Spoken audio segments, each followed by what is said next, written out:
क्या आपके हाथों में भी कभी-कभी सुन्नपन आता है, सुई चुभने जैसी फीलिंग्स आती है या फिर आपके जो हाथ है या पैर है, इसमें स्तब्धता आ जाती है, अकड़न-जकड़न आ जाती है, जैसे बिजली जैसा करंट आपके हाथ-पैरों में से गुजर रहा है, ऐसे कभी आपको फीलिंग आती है, कभी झुनझुनाहट आना, सुन्नपन हो जाना? आंसर है हाँ, तो आपको इस बात को बिल्कुल भी नेग्लेक्ट नहीं करना चाहिए। जब भी आपके हाथ-पैरों में सुन्नपन आता है, तो तब हम क्या करते हैं, तब हम हाथ के ऐसे-ऐसे मूवमेंट करना या पैर के मूवमेंट करना चालू हो जाते हैं। कुछ सेकंड के बाद आपके हाथ-पैर ये नॉर्मल कंडीशन में आ जाते हैं। आज की वीडियो में हम जानते हैं कि हमारे हाथ-पैरों में जो झुनझुनाहट आती है, सुई चुभने जैसी फीलिंग्स रहती है, इसके कारण क्या है और इस पे आप किस प्रकार घरगुती उपाय कर सकते हो, इसके बारे में हम विस्तार से जानते हैं। हाथ पैरों में बहुत सारे नर्वस होती है जिसे हम नर्व्स भी कहते हैं। जब यह नर्व सही तरीके से काम नहीं कर पाती है तो हमारे शरीर में अच्छे से ब्लड सर्कुलेशन ये नहीं हो पाता है। वह जगह पे आपको ऑक्सीजन का पुरोठा ये कम देखने को मिलता है, जिसके कारण आपको झुनझुनाहट या सुई सूखने जैसी तकलीफ हो जाना या फिर करंट मार जाना, इस प्रकार के सिम्टम आपको दिख सकते हैं। एग्जाम्पल के तौर पे मैं आपको बताना चाहती हूँ, कभी-कभी हम नीचे बैठ के खाना खाते हैं या नीचे बैठ के पढ़ाई करते हैं या बहुत देर तक हाथ ऐसे पीछे करके बैठना पसंद करते हैं। उस टाइम आपने देखा होगा कि आपके पैर में ऐसी मूंगियाँ आना चालू हो जाता है, झुनझुनाहट आपकी ऐसी जैसे कभी-कभी चुभन सी होती है। लेकिन जब भी आप अपने हाथ-पैरों की मूवमेंट करते हो, इस प्रकार अगर आप मूवमेंट करते हो, तो कुछ सेकंड के बाद आपके हाथ या पैर ये नॉर्मल हो जाते हैं। ये सिम्टम आपको बार-बार दिखते हैं तो आपको इसको इग्नोर बिल्कुल नहीं करना चाहिए। तो ये किन कारणों की वजह से होते हैं, तो चलो जानते हैं। इसका सबसे पहला कारण कहा गया है, जो कॉमन देखा जाता है, वो है हमारे नर्व्स पर ज़्यादा दबाव पड़ना।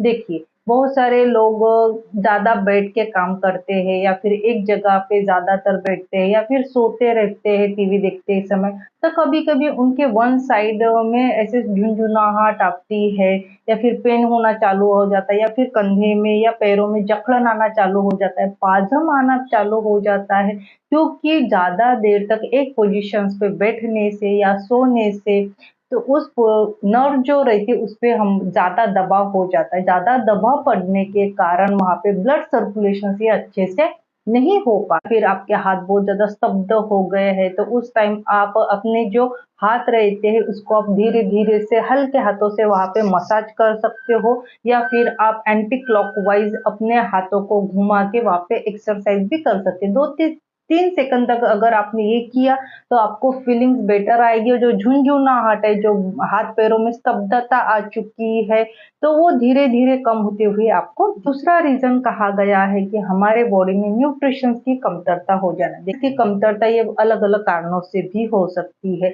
हमारे बॉडी में अगर विटामिन्स, मिनरल की मात्रा पर्याप्त नहीं रही तो हमें अलग-अलग हेल्थ इश्यू भी देखने को मिल सकते हैं। शरीर में vitamin B12, potassium, iron, calcium की मात्रा अगर कम होती है तो हमें थकान आती है, वीकनेस आता है, जिसके कारण भी कभी-कभी हमारे हाथ-पैरों में क्रैम्प दिखना चालू ये हो जाता है। आप अपने डेली लाइफ में पोषण युक्त अगर आहार लेते हो, न्यूट्रिशंस युक्त आहार लेते हो, ये हमें अंदर से स्ट्रॉन्ग बनाते हैं। उसी के साथ हमारी इम्यूनिटी को बढ़ाते हैं और हमारे डाइजेस्टिव सिस्टम को हेल्दी रखने में भी ये न्यूट्रिशंस हमें हेल्प करते हैं। अभी शरीर में खून का प्रवाह सही तरीके से नहीं हो पाता है तो ऑक्सीजन की कमी से भी नर्व्स में सिग्नल नहीं मिल पाता है, तो जिसके कारण भी आपको झुनझुनाहट ये महसूस हो सकती है। कुछ कारण ऐसे हैं कि कुछ मेडिकल कंडीशंस में भी आपको ये सिम्पटम ये दिख सकते हैं या आप बहुत लॉन्ग टाइम से कुछ मेडिसिन ले रहे हो तो मेडिसिन के साइड इफेक्ट के तौर पे भी आपको झुनझुनाहट, क्रैम्प आना या फिर हाथ पैरों में मूंगी आने जैसी फीलिंग्स होना या स्तब्धता आ जाना, इस प्रकार के सिम्टम आपको देखने को मिलते हैं। अगर आपको ये सिम्टम हमेशा-हमेशा दिखते हैं तो आपको इसको बिल्कुल भी इग्नोर नहीं करना चाहिए। तो आपको अपने डॉक्टर से एक बार कंसल्ट करना बहुत ही ज़रूरी रहता है। इस हिसाब से बॉडी में वात दोष ये बढ़ने के कारण अपने बॉडी में पेन होना चालू हो जाता है, इन्फ्लेमेशंस आती है, उसी के साथ वात बढ़ने भी आते हैं, तो ऐसे टाइम आपको जहाँ पे क्रैम्प आ रहे हैं या सुई चुभने जैसी फीलिंग्स हो रही है, वहाँ पे आपको हल्के हाथों से मालिश करनी चाहिए। मालिश के लिए आप गुनगुना तेल, ऑयल जो रहता है ये यूज कर सकते हैं। ऑयल में भी आप सरसों का तेल या फिर तिल तेल यूज कर सकते हो, खास करके सर्दियों के जो क्रैम्प है या बॉडी में जो जकड़न है या अकड़न है, इसको कम करने के साथ साथ स्किन को ग्लोइंग करने के लिए, जो स्किन में रूखापन है इसको भी कम करेगा।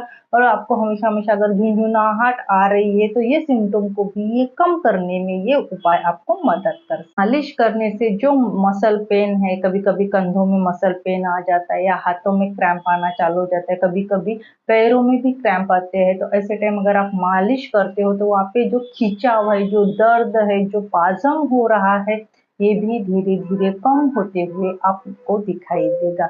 उसी के साथ अगर आप अपनी लाइफ़स्टाइल चेंज करते होगे तभी भी आपको फ़ायदे देगा। अपने लाइफ़ में कुछ सौम्य प्रकार के योगासन कर सकते हो या कुछ एक्सरसाइज़ रहती है जिसकी वजह से आपको रिलीफ मिल सकता है। उपाय मैं कहती हूँ कि आपके पैरों में पेन हो रहा है या झुनझुनाहट आ रही है, तो ऐसे टाइम आप सिंपल गुनगुना पानी यूज़ कर सकते हैं। एक पतीले में पानी गरम करके एक टब में पानी ऐड कर लेना चाहिए। गुनगुना होने पर उसमें थोड़ा-सा सेंधा नमक ऐड करके वो टब में अपने दोनों पैर डाल के आप आधा घंटा रिलैक्स से बैठ सकते हो। आप देखिए, अगर आप ये डेली लाइफ में करते होगे तो ये अपने बॉडी में जो पेन है, अकड़न है, ये तो कम करेगा ही करेगा, उसी के साथ आपको बेटर फीलिंग्स भी देगा। और जो अपने पैरों में जो क्रैम्प आते हैं या बॉडी में जो वात बढ़ता है, ये भी आपको धीरे-धीरे कम होते हुए दिखाई देगा। खास करके बरसात के मौसम में और सर्दियों के मौसम में बॉडी में वात बढ़ जाता है। देखो दालचीनी, दालचीनी आयुर्वेद में एक मेडिसिन के तौर पे यूज़ किए जाते हैं। इसमें ऐसे बहुत सारे पोषक घटक रहते हैं जो हमें अंदर से मजबूत बनाने में मदद करते हैं। उसी के साथ हमारे डाइजेस्टिव सिस्टम को इम्प्रूव करते हैं और हमारे ब्लड शुगर को कंट्रोल करने के साथ-साथ हमारे हार्ट को हेल्दी भी रखते हैं और फैट लॉस करने में भी ये मदद करते हैं। चौथा मैं कहती हूँ हल्दी। देखिए, हल्दी आयुर्वेद में एंटीबैक्टीरियल, एंटी इंफ्लेमेटरी प्रॉपर्टी पाई जाती है, तो बहुत सारे आयुर्वेदिक मेडिसिन के तौर पे भी हल्दी और सौंठ पाउडर जो रहता है यूज़ किया जाता है, क्योंकि इसमें से कुछ पोषक घटक रहते हैं जो हमारे हेल्थ को इम्प्रूव करने के साथ-साथ स्किन ग्लोइंग के लिए भी फ़ायदेमंद कहा गया। अगर आपकी बॉडी में नमनेस रहती है, पेन है, पाजम है या फिर कंधे में बहुत ज़्यादा पेन हो रहा है, मसल में खिंचाव आ रहा है, वहाँ पे झुनझुनाहट हो रही है, सुई चुभने जैसी अगर आपको फीलिंग्स हो रही है, आपके डाइजेस्टिव सिस्टम अच्छे से वर्क नहीं कर रही है, आपको कॉन्स्टिपेशन से रिलेटेड कोई प्रॉब्लम है, तभी भी आप यह नुस्खा यूज़ कर सकते हो। आपको क्या करना चाहिए, रात को सोते समय गुनगुने दूध में विदाउट शुगर, गुनगुने दूध में आपको थोड़ी-सी हल्दी और थोड़ा-सा सूंठ पाउडर ऐड करके सोने से आधा घंटा पहले ये दूध आपको पीना चाहिए। आपको अपनी लाइफ़स्टाइल में ज़्यादा से ज़्यादा न्यूट्रिशंस युक्त आहार लेना चाहिए। जैसे आप हेल्दी और फिट रह सकते हो। कैल्शियम, आयरन, विटामिन्स, मिनरल्स युक्त फूड्स इंक्लूड करना चाहिए। देखा दोस्तों आपने, तो अगर आपको हमेशा-हमेशा बॉडी में पेन होता है या नमनेस आती है या फिर सुई चुभने जैसी फीलिंग होती है, झुनझुनाहट होती है, तो आप ये घरगुती उपाय तो अप्लाई कर ही सकते हो, लेकिन आपको ज़्यादा मात्रा में ये सिम्पटम दिखते हैं और ये सिम्पटम से आप परेशान हो तो एक बार अपने डॉक्टर की सलाह लेना बहुत ही ज़्यादा ज़रूरी रहता है। अगर आपको आज की इन्फॉर्मेशन इन्फॉर्मेटिव लगी हो तो प्लीज़ मेरे वीडियो को लाइक कीजिए, शेयर कीजिए और फर्स्ट टाइम मेरे चैनल पे आए हो तो प्लीज़ मेरे चैनल को सब्सक्राइब कीजिए। जब तक हेल्दी रहिए, फिट रहिए।